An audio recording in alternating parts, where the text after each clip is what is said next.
tiger, graceful and sleek, but behind the stunning beauty lies speed, strength, and power. Touchdown! Touchdown LSU! Touchdown! Holy cow! Tigers win! Tigers win! The LSU athletes are called the Tigers because of events that occurred during the Civil War. Touchdown! Last play of the game, and I believe it! There was a commanding officer that commanded the 1st Louisiana Volunteer Battalion, Chapin Roberdeau Wheat. And his battalion came to be known as the Tigers, and eventually over the course of the war, all infantry from Louisiana came to be known as the Tigers. The Tigers were a rough bunch, but were best known for their courage and ferocity on the battlefield. And in 1986, after an undefeated season, LSU honored those soldiers and adopted the name, the Tigers.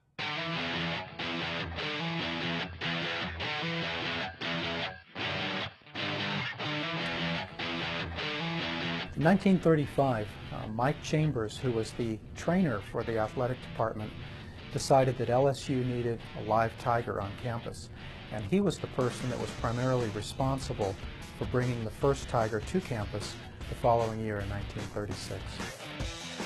He's the heart and spirit of the campus and of LSU athletics, and he gets more visitors than anybody in the city of Baton Rouge. I mean, that's where the kids go, you know. My little ones used to say, I want to go see Mike the Tiger, you know. Probably is as big as anybody, probably bigger than Cannon, you know, or Jimmy, you know, the people that walk by there and see him just every day, and unbelievable.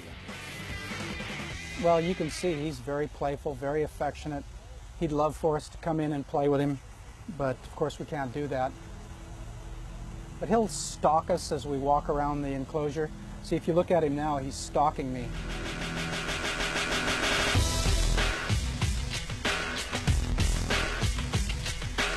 Every tiger, like every person, has their own personality. Mike 1 did not particularly like people. He does seem to have enjoyed his caretakers, but other than that, he didn't really like people. He was not very affectionate, not very friendly. We have since had some tigers, particularly Mike 6, our current tiger, that have been very affectionate and have really enjoyed people. And while each tiger had its own personality, they also had their very own unique stories to tell. Mike 1 was actually kidnapped and his trailer painted green by some Tulane students before their big rivalry game in the 1950s. And legend has it that Mike II actually died less than a month after his arrival, after the team went on a 6-game losing streak.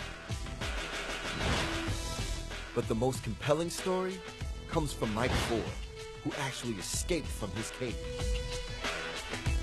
Dr. Biven tells that story the best, but essentially he got a call about 1 in the morning, and a police officer told him that Mike was out, and his first question was, "Mike who?" And when he was told the Tiger, then he quickly came down to campus, but Mike managed to get out into the middle of the Bernie Moore track field, and so Dr. Biven was able to get downwind of him and get behind a hedgerow and shoot some darts with tranquilizer into him without Mike identifying where he was. And if Mike, being the most aggressive and vicious tiger we've ever had, if he had identified Dr. Biven and known where he was, he would very definitely have attacked him. So that was a tense moment. And now on to Mike 6. He's a 2-year-old Siberian Bengal given to the school by the great cats of Indiana. Mike 6 is a fantastic tiger, and since he has come to LSU, he has exceeded all of our expectations. He's really very easy to work with because of his great attitude, and I credit the people at Great Cats of Indiana for that. They obviously did an excellent job in raising him, otherwise he wouldn't have such a really wonderful personality.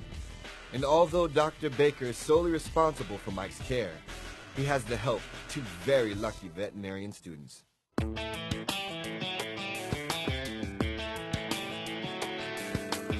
The morning, my name's Adam Caro, I'm Kelly LeBaron. and we're going to take care of Mike the Tiger this morning with you guys. So this is Mike's yard.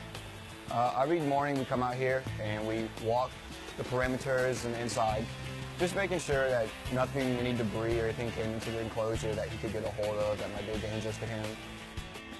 So this is Mike's boomer ball. He loves to play with it. Now you can see, got several gashes and gouges in here. And this is all Mike's handiwork. He's a tough guy. This is about a 1/4 inch thick plastic, so this isn't soft stuff. I'm just checking the fences. We need to make sure everything's sealed, not only for him, but for the public safety as well. And if he gets out, it could do some real damage. The job of student caretaker for Mike the Tiger is probably the most prestigious student position on this campus. It's highly sought after.